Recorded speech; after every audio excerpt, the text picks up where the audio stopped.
Praise the lord. దేవాది దేవునికి వందనాలు చెల్లించుకొంచున్నాను. మన ప్రభువైన యేసుక్రీస్తు వారి నామంలో ప్రతి ఒక్కరికి శుభాభివందనాలు తెలియజేసుకొంచున్నాను.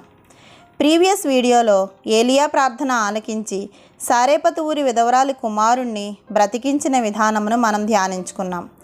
ఏలియా మరొకసారి దేవునికి ప్రార్థన చేసినట్లు లేఖనాల్లో వ్రాయబడి ఉన్నది. ఈ ప్రార్థన దేవుని శక్తిని అనేకుల మధ్యలో అద్భుత రీతిలో బయలుపరిచే ప్రార్థన. 3 సంవత్సరములు దేశంలో వర్షం కురవలేదు. దేశమంతా ఘోరమైన కరువులో ఉంది. ఆహాబు రాజు ఆలోచన ఎలా ఉందంటే, తాను ఆరాధించే బయలుదేవతకి ఏలియా కోపం పుట్టించడం వలనే దేశమంతా కరువులో ఉందని, ఇశ్రాయేలీల్ని ఏలియా బాధ పెడుతున్నాడని ఆహాబు యోచించాడు. కానీ అతని ఆలోచన తప్పు. ఇశ్రాయేలీల దేవుడు వర్షం రాకుండా ఆపాడు. ఇశ్రాయేలీలు నిజంగా శ్రమపడింది కరువుని బట్టి కాదు, దేవుణ్ణి వ్యతిరేకించి దుర్మార్గపు క్రియలను అనుసరించినందుకు. ఏలియా ఆహాబు రాజు వద్దకు వెళ్ళి నిజమైన దేవుడు ఎవరో నిరూపించడానికి ఒక సవాలుతో పోటీ పడమన్నాడు. ఇశ్రాయేలీల ప్రజలందరినీ అన్ని ప్రదేశాల నుంచి ఈ పోటీ చూడడానికి పిలిపించమన్నాడు. కర్మేలు పర్వతం వద్ద అటువైపు 450 మంది అబద్ధ ప్రవక్తలు, ఇటువైపు ఏలియా ఒక్కడు. అటువైపు మనుషులైతే ఉన్నారు కానీ నిజం లేదు. ఇటువైపు ఏలియా ఒక్కడే ఉన్న ఏలియా వైపు నిజదేవుడు ఉన్నాడు. ఈ వాస్తవము ప్రజలందరూ తెలుసుకోవాలన్నదే దేవుని సంకల్పం. తాము దేన్ని అనుసరించాలో మనుషులే నిర్ణయించుకోవాలి. జీవితం గురించి అన్ని రకాల దృక్పథాలను, అందరి ఆలోచనలను గౌరవించడం అనేది చాలా విశాల హృదయంగాను గొప్ప సహనంగాను చాలామంది ఎంచుతారు. మతాలన్నీ మంచివే, దేవుళ్ళంతా ఒక్కటే అంటారు. కానీ ఈ తత్వము నిజదేవునికి పనికిరాదు. బయలుని పూజించడం అంటే నిజదేవుణ్ణి తిరస్కరించడమే. నిజదేవుణ్ణి అనుసరించడం అంటే బయలుని త్రోసివేయడమే. కర్మేలు పర్వతం వద్ద అందరూ సమకూడినప్పుడు ఏలియా ప్రజలకు ఇలా చెప్పాడు: 2 తలంపుల మధ్య, 2 మతాల మధ్య, 2 దేవుళ్ళ మధ్య తడబడవద్దన్నాడు. ఇద్దరి వలన ఆశీర్వాదాలు పొందుకోవాలని ప్రజలు ఇద్దరిని దేవుళ్ళుగా కొలుస్తున్నారు. ఇద్దరిని సేవించడం అసాధ్యమని, ఎవరో ఒక్కరినే దేవునిగా కోరుకోవాలని ఏలియా ప్రజలకు చెప్పాడు. ఈ రోజుల్లో 2 తలంపుల మధ్య చాలామంది నలిగిపోతున్నారు. ఏది మంచి, ఏది చెడు, ఏది నిజం, ఏది అబద్ధం, ఏది ఆశీర్వాదం, ఏది శాపం, ఏది జీవం, ఏది మరణం ప్రజలు తేల్చుకోలేక ఏదైతేనేం అన్నీ ఒకటే, అందరూ ఒకటే అనే ఆలోచనతో ఉన్నారు. అయితే పరిశుద్ధ లేఖనాల్లో యెషయా గ్రంథము 42వ అధ్యాయము 8వ వచనంలో, యెహోవాను నేనే, ఇదే నా నామము, మరి ఎవనికిని నా నామమును నేనిచ్చువాడను కాను, నాకు రావలసిన స్తోత్రమును విగ్రహములకు చెందనీయను అని వ్రాయపడి ఉన్నది. దేవుని దృష్టిలో భయంకరమైన పాపము విగ్రహారాధన అని మనం గ్రహించాలి. ఏలియా పోటీ ఏ విధంగా చేయాలో సూచించాడు. బయలునకు ఒక బలి, దేవునికి ఒక బలి అర్పించాలి. ఆ 2 బలులలో పరలోకము నుండి దిగివచ్చిన అగ్ని ఏ బలిని దహించి వేస్తుందో అదే నిజమైన దేవునికి చెందుతుంది. బయలు ప్రవక్తలు ముందుగా బలిని సిద్ధపరిచారు. ఉదయం నుంచి రోజంతా వారు బయలుకి ప్రార్థన చేస్తూ, బలిపీఠం చుట్టూ గంతులు వేస్తూ పెద్ద పెద్ద కేకలు పెట్టారు. కానీ వారికి ఎక్కడి నుండి కూడా జవాబు రాలేదు. అప్పుడు ఏలియా వారిని అపహాస్యం చేశాడు. ఈ మాటలు మనము 1 రాజుల గ్రంథము 18వ అధ్యాయము 27వ వచనంలో చదువుతాము. అయితే ఏలియాకు ఎంత సాహసం, ఎంత నిబ్బరం ఉన్నాయో గమనించాలి. ఇవి దేవునికి విధేయులుగా ఉన్న వారికి ఖచ్చితంగా ఉంటాయి. బయలు ప్రవక్తలు చివరి ప్రయత్నంగా రక్తం వచ్చినట్లు తమ శరీరాలను కోసుకొని గట్టిగా కేకలు వేశారు. అయితే ఎటువైపు నుండి వారికి ఏ సమాధానము రాలేదు. ఇప్పుడు ఏలియా వంతు వచ్చింది. ఏలియా మొదట అక్కడ కింద పడద్రోయబడి ఉన్న యెహోవా బలిపీఠమును బాగు చేశాడు. యాకోబు సంతతి గోత్రముల చొప్పున 12 రాళ్లను తీసుకొని యెహోవా నామమున ఒక బలిపీఠం కట్టాడు. ఆ బలిపీఠం చుట్టూ ఒక కందకం త్రవ్వాడు. తర్వాత బలిని కట్టెలపై పెట్టాడు. 3 మార్లు దహనబలి పశు మాంసం మీద, కట్టెల మీద కందకం అంతా నిండునట్లుగా నీళ్లు పోయించాడు.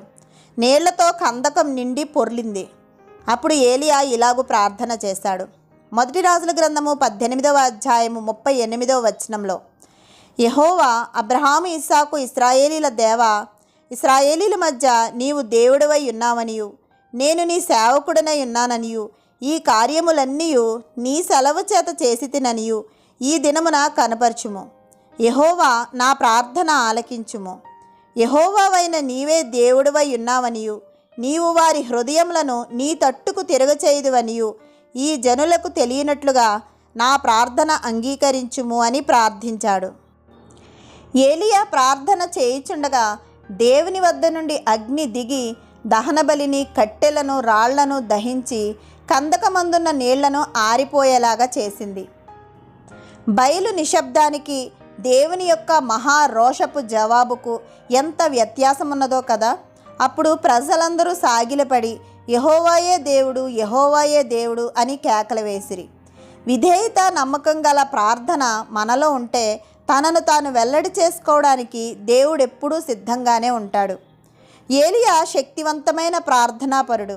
ఏలియా ప్రార్థించగా వర్షం ఆగింది, చిన్న పిల్లవానికి ప్రాణం వచ్చింది, ఇప్పుడు పరలోకం నుండి అగ్ని దిగి వచ్చింది అని నేర్చుకున్నాం కదా మనం.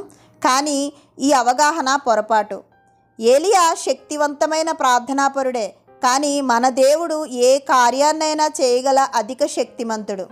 యాకోబు పత్రిక 5వ అధ్యాయము 17వ వచనంలో ఏలియా మన వంటి స్వభావం గల మనుషుడే. వర్షింపకుండునట్లు అతడు ఆసక్తితో ప్రార్థన చేయగా 3.5 సంవత్సరముల వరకు భూమి మీద వర్షింపలేదు అని వ్రాయపడి ఉన్నది. ఏలియా మన వంటి స్వభావం గల మనిషే. అయితే మనకి ఏలియాకి ఉన్న తేడా ఏమిటి?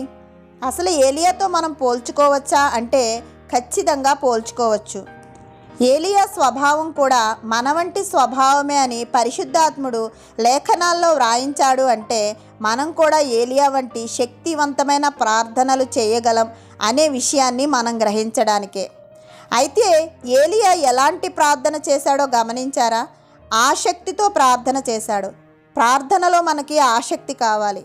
ఆసక్తి అంటే కుతూహలం, ఇంకా గొప్ప కార్యాలు జరుగుతాయని అవి చూడాలనే తాపత్రయం ఏలియాలో ఉన్నది. ప్రార్థనలో ఎంత శక్తి ఉన్నదో తెలుసుకోవాలన్న ఆసక్తి మనకి కూడా ఉంటే ఖచ్చితంగా ప్రతి ఒక్కరి ప్రార్థన శక్తివంతమైనదిగా, దేవునికి ఇష్టకరంగా ఉంటుంది. స్వార్థంతో చేసే ప్రార్థనలు దేవుడు అంగీకరించడు. ఏలియా తన యొక్క ప్రార్థన దేవుని మహిమ కొరకు, నిజ దేవుణ్ణి ప్రజలు తెలుసుకోవాలనే దృక్పథంతో చేశాడు. అయితే ఈ అధ్యాయంలో మనం తెలుసుకోవాల్సిన ఇంకొక ప్రార్థన ఉన్నది. 1 రాజుల గ్రంథము 18వ అధ్యాయము 42వ వచనంలో ఏలియా కర్మేలు పర్వతం మీదకి పోయి నేల మీద పడి ముఖం మోకాళ్ల మధ్య ఉంచుకొనెను. ఏలియాకు స్వయంగా దేవుడే చెప్పాడు. 1 రాజుల గ్రంథము 18వ అధ్యాయము 1వ వచనంలో అనేక దినములైన తర్వాత 3వ సంవత్సరమందు యెహోవా వాక్కు ఏలియాకు ప్రత్యక్షమై, నేను భూమి మీద వర్షం కురిపింపబోచున్నాను, నీవు వెళ్ళి ఆహాబును దర్శించుము అని సెలవీయగా అని వ్రాయపడి ఉన్నది. వర్షాన్ని కురిపిస్తానని దేవుడు ఏలియాకు చెప్పిన వర్షం కోసం ఏలియా కర్మేలు పర్వతం మీద ప్రార్థిస్తున్నాడు. వెంటనే ఏలియా ప్రార్థనకు జవాబు రాలేదు. 7 సార్లు ఏలియా ప్రార్థిస్తేనే జవాబుగా చిన్న మేఘము సముద్రం నుండి పైకి వచ్చింది. ఏలియాకు ప్రార్థన విషయంలో ఉన్న పట్టుదల గ్రహించండి. దేవుడు అప్పటికే చెప్పాడు కదా అని ఏలియా వదిలేయలేదు. ఒకసారి ప్రార్థించిన తర్వాత లేదా 2-3 సార్లు తర్వాత కృంగిపోలేదు, అవిశ్వాసంలోనికి వెళ్ళిపోలేదు, పట్టుదలగా ప్రార్థించాడు. మన జీవితాల్లో కూడా దేవుడు చాలాసార్లు మనకి దగ్గరగానే ఉన్నట్టు అనిపిస్తుంది, దేవునితోనే సాగిపోతున్నట్టు అనిపిస్తుంది. అన్నీ బాగానే జరుగుతున్నంతసేపు విశ్వాసానికి మరో పేరు మనమే అన్నట్టు ఉంటాం. ఒక్కసారి మనం అనుకున్న దానికి వ్యతిరేకంగా జరిగినా లేదా మన ప్రార్థనకు ప్రతిఫలం రాకపోయినా ఇంకా మనలో సహనం మొత్తం చచ్చిపోతుంది.